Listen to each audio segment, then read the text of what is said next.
Role को समझना, और ये संजय जी बहुत महत्वपूर्ण रहा, क्योंकि जो भी स्वास्थ्य विभाग की तरफ से कदम उठाए जा रहे हैं, कितने मरीज हैं, किस स्टेट में क्या हो रहा है, प्लाज्मा थेरेपी करना है नहीं करना है, किस स्टेट में कैसे एनफोर्स करना है, इन सब के लिए रोजाना एक प्रेस ब्रीफिंग रखी, जिसमें कोई पॉलिटिकल राजनीतिक चेहरा नहीं, जिसमें स्वास्थ्य विभाग के ब्यूरोक्रेट्स बैठकर फैक्चुअल, वो ब्यूरोक्रेट्स का चेहरा एक ऐसा चेहरा होता है जो कम से कम राजनीतिक पहचान उसकी नहीं होती है, राजनीतिक शैली नहीं होती है। इसीलिए अगर आपको जानकारी लेनी है कि क्या कदम उठाए जा रहे हैं, तो 4 बजे हेल्थ मिनिस्ट्री की तरफ से जो ब्यूरोक्रेट्स की मीटिंग है उसको सुनिए, और जब आपको फैसला सुनना है, या फिर आप कह सकते हैं जो उनकी अलग शैली है पीएम की, देश को कैसे संबोधित करना है, वो अपने तरीके, अपने अंदाज से करते रहे। ये डिवीजन करना क्या बहुत महत्वपूर्ण रहा, जो गैलप इंटरनेशनल के सर्वे में दिखाता है। आप इसको कैसे देखेंगे संजय जी?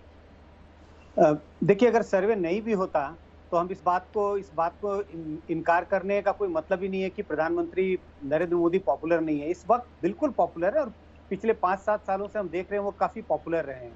कई चीजें इसमें इसके कई कारण हैं। पॉलिसीज प्रोग्राम्स तो है ही, लेकिन जिस बात का भी जिक्र हो रहा था, उनकी शैली बोलने की और जनता से संवाद बनाने की, जिस तरह से पिछले 1.5 महीने में जनता के साथ संवाद बनाया गया, और जिसका आपने जिक्र किया अंजना जी, जब एक मेडिकल संवाद की जरूरत हुई तो एक मेडिकल रिप्रेजेंटेटिव के तौर पे मिनिस्ट्री ऑफ हेल्थ के प्रवक्ता ने आकर के इन सब चीजों की जानकारी दी।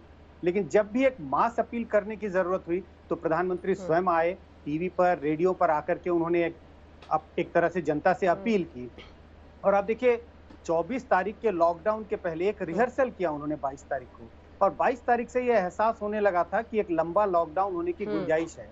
24 को जब लॉकडाउन अनाउंस हुआ, और ये सब हम सबको पता था कि 14 तक लॉकडाउन है, लेकिन संवाद की शैली क्या थी? संवाद की शैली ये थी, 14 अप्रैल के कुछ दिन पहले से ही लोगों के बीच में ये बात फैलने लगी कि लॉकडाउन तो बढ़ेगा, और इसी के लिए जब लॉकडाउन बढ़ाया गया तो उसकी भी एक्सेप्टेबिलिटी हुई।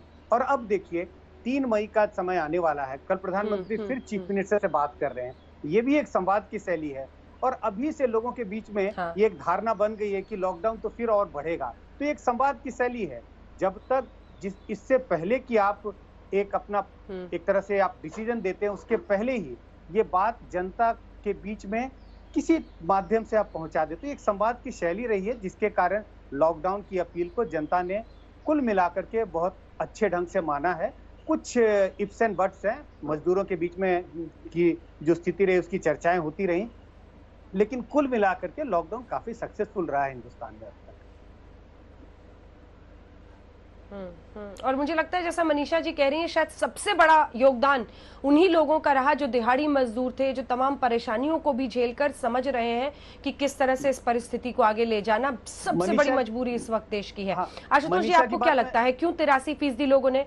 जी जी, हाँ संजय जी पूरी करें।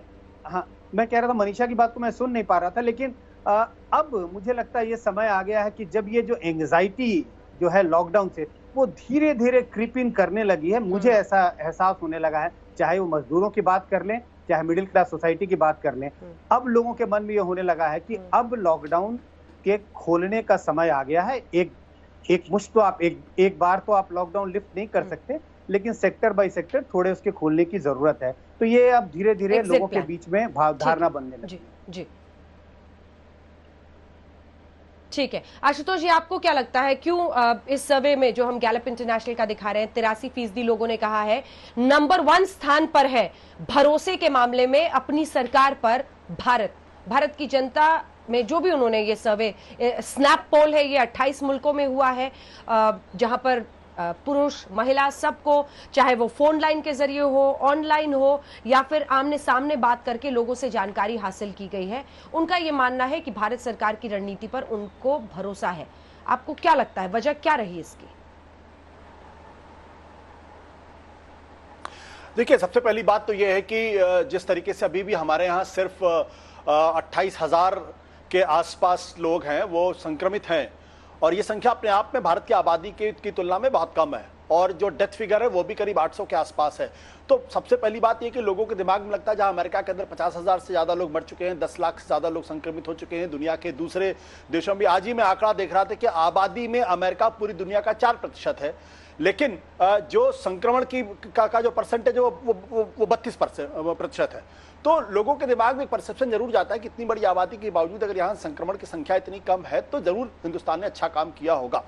मैंने पहले भी कहा है कि जिस तरीके से बोल्डली उन्होंने डिसाइसिवली सामने आए और उन्होंने कहा पूरे देश के अंदर एक दिन में लॉकडाउन लागू करना था, वो अपने आप में बड़ा फैसला था, कड़ा फैसला था, उन्होंने किया।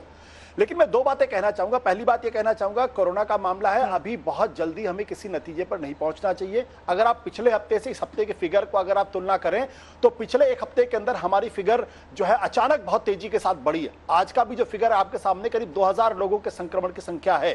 तो अगर ज्योमेट्रिकल फॉर्म में अगर ये आगे आता है तो भारत के लिए आने वाले दिनों में मुश्किल हो सकती है। तमाम एक्सपर्ट भी इस बात को कह रहे हैं कि मिड मई के दौरान जो है वो संक्रमण हमारे लिए पीक कर सकता है और उसके बाद अगर हमारा कर्व फ्लैट करता है तब हमें थोड़ा खुशफहमी होनी चाहिए। मैं संजय जी की इस राय से बिल्कुल सहमत नहीं हूं और मैं इस मामले में फैनेटिकली जो है मेरा मानना यह कि जो लॉकडाउन उठाने की जो प्रक्रिया इस देश के अंदर शुरू की जा रही है ये फंडामेंटली गलत है और इससे कोई अच्छा फायदा होने वाला नहीं है। हमने ये देखा है कि कोरोना में जब हमारा कर्व ऊपर की तरफ जा रहा है तब अगर हम लॉकडाउन ईज आउट करते हैं, अगर कहीं इसके कुछ गलत नतीजे निकल आए तो पूरे देश को इसके लेने के देने पड़ सकते हैं। तीसरी बात जो मैं कहना चाहूंगा वो ये है कि हमने क्या इस बात को ऑब्जर्व किया है कि गरीब जो हमारी हिंदुस्तान की 40-50 करोड़ जनता है, क्या उसको हमने खाना ठीक से दिया है क्या? अभी जो आंकड़े आए उसके हिसाब से सिर्फ 10% जो दालें हैं वो लोगों तक पहुंच पाई, यानी 90% लोगों को प्रधानमंत्री के प्रॉमिस करने के बाद भी हम दाल नहीं पहुंचा पाए हैं। तो ये केंद्र सरकार की भी असफलता है और राज्य सरकारों की भी असफलता है। तो ऐसे में बहुत जल्दी किसी निष्कर्ष पर पहुंचना हमारे ख्याल से भी ठीक नहीं होगा। निश्चित तौर पर अगर प्रधानमंत्री का मान ऊपर होता है तो देश का भी मान ऊपर होता है और हम सबको अच्छा लगता है।